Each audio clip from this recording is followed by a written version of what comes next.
Fala aí, eu sou o Luiz Otávio. Eu sou a Ana Cláudia, nós somos os dois faladores. E no vídeo de hoje, de desprezado quando lançado, até ser considerado uma obra cult nos dias de hoje, muita coisa aconteceu na estrada de Tropas Estelares e você está nos dois faladores vintage.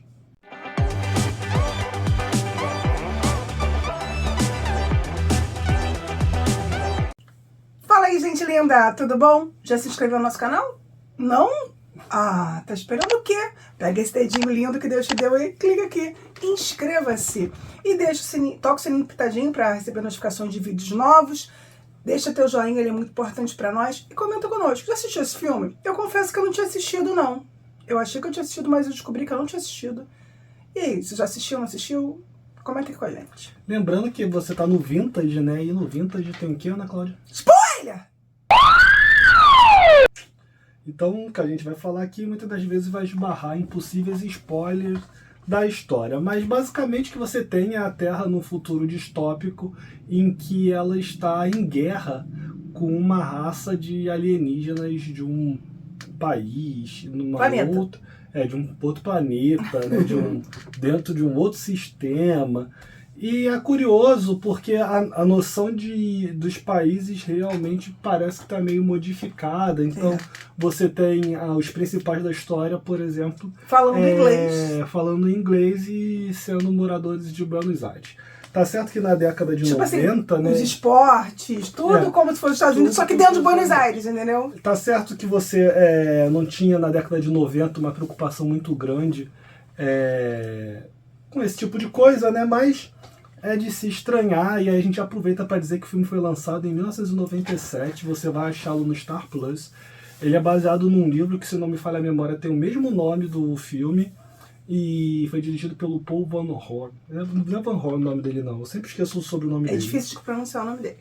Eu acho que também uma coisa pode dizer que o filme é uma sátira, então, assim, talvez até a escolha de ser Buenos Aires, de ser na Argentina. Paul Verhoeven. Eu nunca consigo falar direito.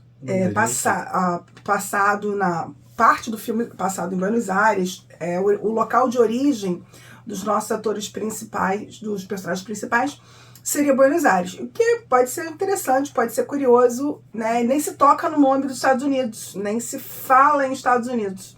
Mas toda a filosofia, toda a forma de viver, a ideia, os símbolos estão presentes no filme, só que agora em Buenos Aires. E na verdade você vai estar perdendo essa questão de país, porque boa parte do filme vai se passar na órbita da Terra ou em outro planeta durante a guerra, porque você vai acabar acompanhando a saga de 3 jovens, né, 3 amigos do colégio, que acabam se alistando, cada um pelo seu motivo e de acordo com a sua nota também, interesse, cada um indo para um regime, para uma área, melhor dizendo, das forças militares. E o filme então vai tentar fazer essa sátira contra um sistema belicista, contra um sistema bélico que impõe a violência e de alguma maneira utiliza o sistema e a propaganda para defender essa violência. Como a Ana falou, o filme é uma sátira, então o filme já começa com uma propaganda do exército, uma criança que deve ter uns 13, 12 anos, fardada como se estivesse preparada para ir para a guerra, perguntando o que você está dizendo, que ela também já está pronta, por exemplo, e todo mundo ri, assim, tipo, que fofinho, que bonitinho. Você tem um professor na escola que, eu não sei nem de que ele dá aula, mas é um professor que vai debater a diferença entre cidadão. Na verdade, acho que todo mundo que trabalha na escola, as pessoas proeminentes daquela sociedade, de alguma forma vieram do militarismo. Até porque para que você não possa dá pra saber se todos os professores da escola... Dá uma ideia, porque, por exemplo, a professora parece que claramente teve uma explosão e queimou a cara e ficou cega. O outro professor não tem um braço. Então, e depois você vai ver o professor lá. Então, até porque toda a construção daquela sociedade, ela tá calcada na ideia do militarismo. Do cidadão, que só é cidadão aquele que teve algum momento da vida na carreira militar. De novo, que eu tô falando. Então, assim, para você alcançar algumas posições, então, por exemplo, a menina fala assim, eu quero ser política. E obrigatoriamente, para que ela fosse política, ela tinha que entrar e pelo menos servir um tempo dentro do regime militar lá do local. E pra gente não faz tanto sentido assim, apesar da gente ter o apego por parte da sociedade das castas militares, né? Mas nos Estados Unidos é importante que os candidatos à presidência em algum momento tenha tido alguma passagem, conta pontos, é bem visto quando um candidato teve algum momento nas forças militares, participou de algum tipo de conflito. Até tipo porque eles entendem que você serviu o país. Então, como é que você quer servir o país como político se você não serviu o país para defender a liberdade, para defender a ideologia, defender o país como um todo? Então eles Mas acreditam tem uma, muito nessa por ideia. exemplo, que fala que está se alistando para poder ser mãe. Não, que é mais fácil ter licença. E outro que é pobre está se alistando para poder estudar. Sim. Então, assim, é bem a estrutura que, inclusive, existe realmente. Tem muitos jovens americanos que vão servir, muitos jovens filhos de imigrantes, muitos jovens que não têm ainda cidadania, ou até mesmo brasileiros que estão indo servir exatamente para conseguir o green card, para conseguir depois fazer uma faculdade.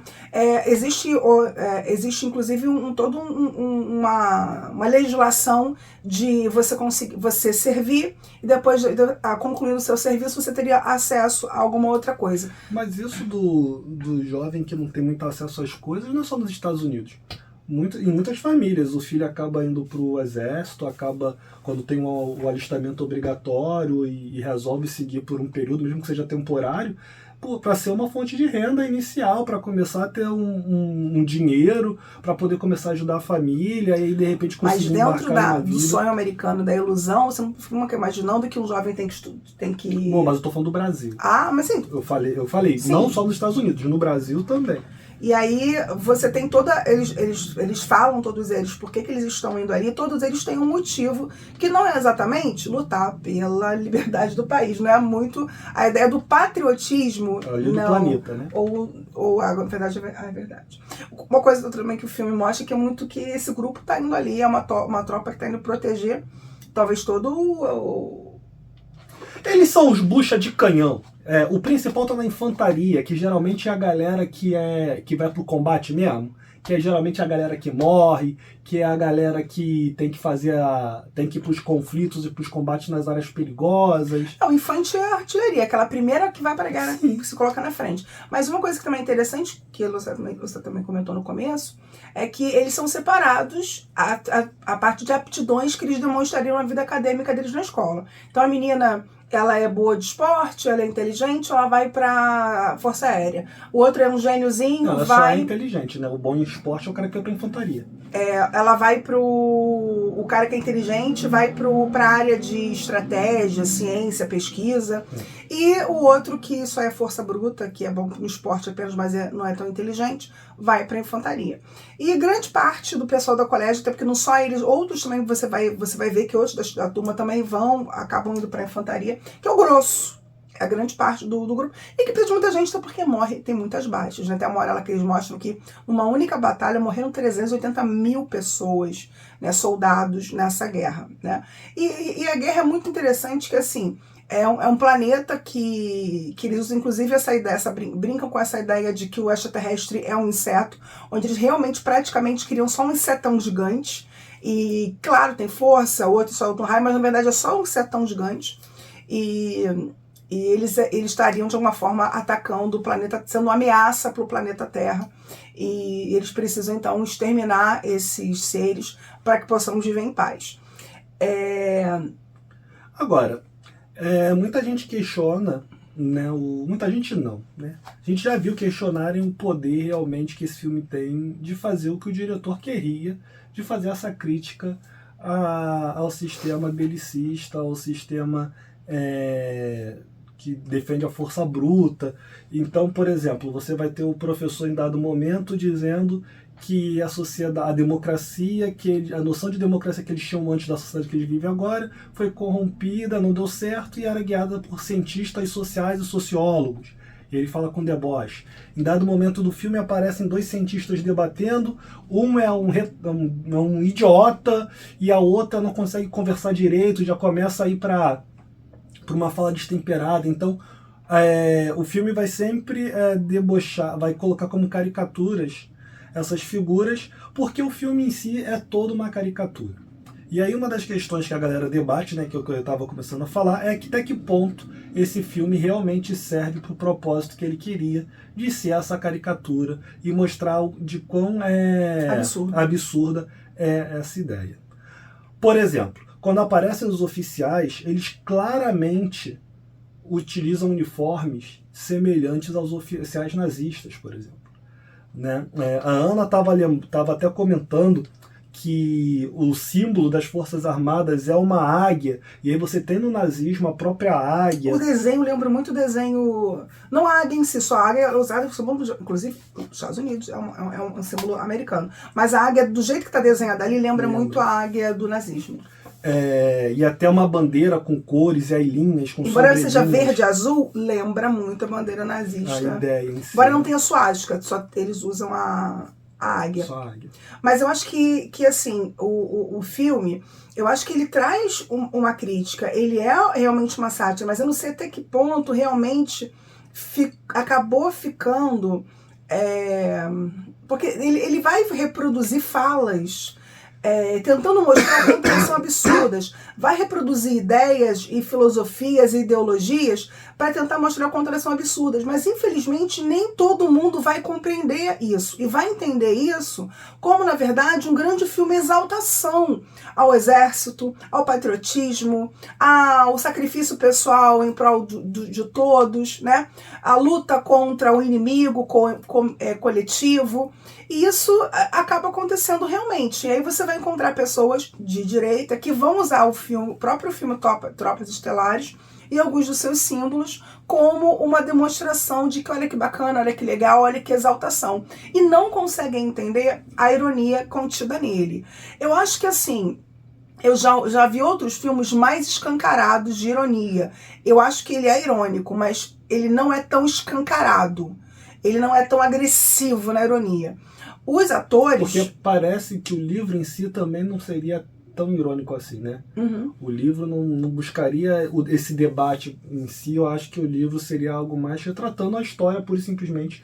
E aí foi a ideia do diretor tentar trazer esse tom mais irônico e debochado. Os atores é um grande coletivo de atores que você já viu, agora jovenzinhos, que você já viu. É muito interessante. Tem o Padre Gabriel do The Walking Dead. Denise Richards, Amy Smart.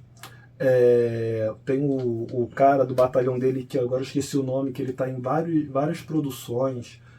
O único que realmente não conseguiu fazer muita coisa fora foi o Casper Von... Qual é o nome dele? Tem o Patrick... Como é que é? É o Casper Van Dien, que é o principal, o Johnny Rico, mas você tem o Neil Patrick Harris, né? Você tem o Jake Busey, que era o cara que eu estava querendo lembrar o nome. Você tem o Clancy Brown, que faz o Sargento Zinn, que inclusive a gente já viu em jogo, Detroit Become Human, ele tá no jogo. Você tem o Michael Ironside, que faz o professor, é o Seth Gilliam, que faz o Padre Gabriel, o Marshall Bell, ele aparece fazendo uma ponta, a Dina Meyer. Então, é um grande filme com uma galera que estava começando a carreira deles ali e conseguiram se destacar. O que menos conseguiu se destacar mesmo, como eu falei, foi o Casper Van Dien, que é o cara que acabou seguindo nesse universo, porque foram feitos mais uns 2 ou 3 filmes do Tropas Estelares, foram feitas, animações desse universo, e de alguma maneira ele sempre estava envolvido. E por mais que em 97 já tivesse limites para as questões de tecnologia, para você ter efeitos especiais, o filme tem um carão de filme B. Ele também veste meio essa roupa do filme trash, um pouco, sabe, bregão. Ele também tem essa roupagem, também quer passar essa mensagem. E, de novo... Que é uma ideia, desculpa te cortar, mas que é para uma ideia de tentar tirar o glamour da guerra, né? Da batalha. Então ele tenta fazer um troço meio cafona, um troço meio feio até, né? Porque ele não quer botar uma guerra glamurosa, né? Um Dorkenk, por exemplo, em que por mais que você mostre a batalha, existe ali um glamour do herói da guerra, né? Ele quer mostrar realmente um lado menos glamouroso da guerra. Mas eu acho os efeitos muito bem feitos. Sim, mas ao mesmo tempo não é tão realista. Os atores estão caricatos. Só que eles não enfiam o pé na jaca. Eles estão caricatos num limite, assim, entre tô levando a sério o personagem e tô sendo canastrão. de propósito. Então, assim, mas é um limite, tá? Então fica parecendo, porque, assim, infelizmente, certas falas e certos modos de falar ali do filme me lembram muitas pessoas que têm uma ideologia de direita. A fala, o jeito de falar, o que pensa, a forma de pensar, quando o personagem está sendo ali retratado como alguém absurdo.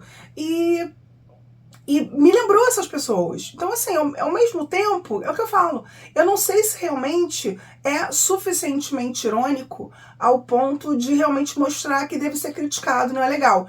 E virar, como eu falei, um filme icônico para alguma parte da população e ver esse filme como um filme de exaltação. Você tem já tem um detalhe aí, né, que é uma batalha contra os insetos. E, pelo menos há um tempo atrás, né, se tinha muito a expressão de cucarachas, né, que eram como se referiam aos latinos, que é barata, né, que é inseto. Então você não sabe até que ponto também a pessoa acaba fazendo esse tipo de associação. Então o filme, por mais que seja um filme que eu goste, é um filme que me distrai. A gente foi rever e aí eu tinha coisas da caricatura dele que eu nem lembrava.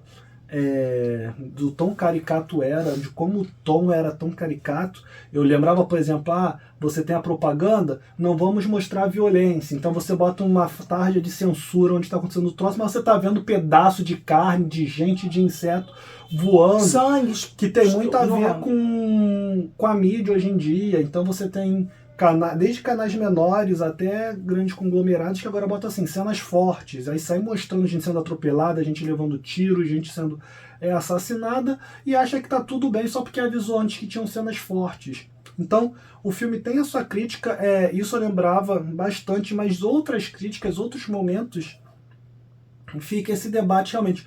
Por exemplo, tem uma hora que o soldado vai transar com a soldada.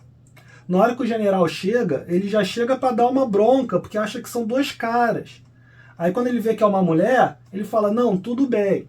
Tipo, é uma piada que tu vai ver em Locademia de Polícia, de 80 e pouco, num contexto, em 97, tá esse discurso ali ainda, que não beira, mas que é homofóbico, de que se fossem dois homens, o que o comandante ia fazer ali? Ia bater nos dois, ia expulsar os dois da tropa, ia dar um sermão nos dois, aí como é um homem e uma mulher, tá tudo bem? Então tem uma série de questões ali no filme que, por mais que ele tente ser uma caricatura, eu não sei até que ponto a mensagem foi realmente passada. E aí tem um outro contexto, que é muito mais pesado, inclusive, muito mais complexo, que não dá nem pra gente abordar aqui, que o filme é de 97, e em 2001 a gente tem um atentado. Né? E aí a gente tem a retomada da imaginação bélica dos Estados Unidos, a guerra ao terrorismo, todo o combate que você vai ter na figura de alguns personagens, como Osama Bin Laden, Al-Qaeda, e aí agora o YouTube já vai pegar esse vídeo, não vai mostrar pra ninguém, porque a gente tá só falando de coisa bacana aqui, né? Mas acho que antes mesmo, quando você tinha a operação lá no Afeganistão, que é da década de 90, eu acho que também é muita alusão à guerra da década de 90, até porque havia uma grande discussão sobre por que estamos lá, por que estão jovens morrendo lá. Apesar de não ter sido mais 80 do que 90. É 90. Foi na época que eu entrei na faculdade, que teve a Guerra do Golfo. Década de 90. Você tá falando da Guerra do Golfo. Foi no Golfo. E aí foi uma discussão muito grande, até porque assim, embora ela não tenha sido uma guerra com muitas baixas, como outras guerras, ela teve baixas. E era uma coisa que se discutia, o porquê estamos lá. Até porque já havia essa discussão muito longa acontecendo desde a década de 50, com a Guerra da Coreia, e com o Vietnã, né? E aí depois você vem a Guerra no Golfo, e aí que foi a tempestade no deserto. Então você teve essa discussão na década de 90, até porque já tinha se passado já 6 a 7 anos de guerra, e havia um cansaço da população com relação a essa guerra e as baixas que ela tinha. Apesar de não serem muitas, existiam baixas. E não era isso que tinha sido prometido ou falado. Inclusive foi uma guerra muito tecnológica. Disseram que iam usar muito drone, iam usar aviões, iam usar coisas que de longe iam atirar e que o povo americano não ia ter que se sacrificar tanto. E no final das contas acabou se vendo que sim, teve que sacrificar. Não apenas com as mortes, mas a própria vida, né? Passar anos, por exemplo, longe da sua família, no meio do deserto, no meio do nada, podendo morrer a qualquer momento, e a sua família completamente abandonada aqui, sem você. Tanto homens quanto mulheres viveram essa situação. Mas que, de novo, porque precisavam da grana, acabavam, inclusive, se metendo aí várias vezes a várias missões por 4 anos, 2 anos, depois mais 3, mais 4, e exatamente para poder manter a família, ou manter um padrão de vida, ou esperar que quando acabasse tudo isso e encontrar uma vida melhor. Mas isso aconteceu bastante, é uma crítica que eu acho que talvez tenha a ver com isso aí, desse período, dessa guerra lá nos Estados Unidos. Acho que é isso, né? É isso, pessoal. Se chegou até aqui e não se inscreveu no nosso canal, se inscreve, aperta aqui o sininho, inscreva-se, toca o sininho pintadinho, deixa teu joinha, ele é muito importante pra nós, e comenta conosco. Você curte Tropas Estelares? Você sacou a ironia que existe nele? Você curtiu, não curtiu? Comenta aqui com a gente. Você assistiu os outros Tropas Estelares? Eu não assisti, não. E também não sei se eu vou assistir, não. E procura a gente nas redes sociais, Tudo dos Faladores, procura a gente lá no Faixa Pop. Procura a gente lá no TikTok. Nas redes sociais. E nós estamos na campanha Rumo a 2000, hein, gente? Ajuda a gente aí, falta pouco. 2000. Teve live sábado do jornal que estava atrasado. E é isso, né? Verdade, é isso aí. Valeu, até o próximo até a vídeo. Hey, kid, what's going on? It's war! We're going to war! Now the youth of tomorrow must travel across the stars to defend our world. We are a generation commanded by fate to defend humankind. Everyone fights, no one quits. We are going in with first wave. You smash the entire area. You kill anything.